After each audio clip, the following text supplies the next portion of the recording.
This is our first autonomous cognitive vehicle that we'll be releasing to the market.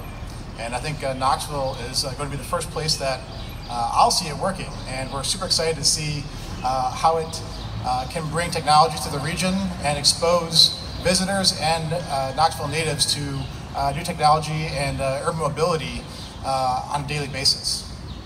So later on, you'll get a chance to kind of look around the vehicle, see how it's made. You'll notice many components are 3D printed. We also did implemented new technologies such as 3D printed tools and molds.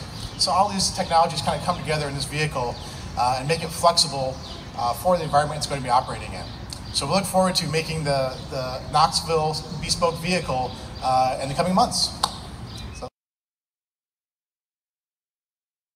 It's got the 360 sensor on the front and back. During the thing around the factory, we had Alexa on board and Watson on board.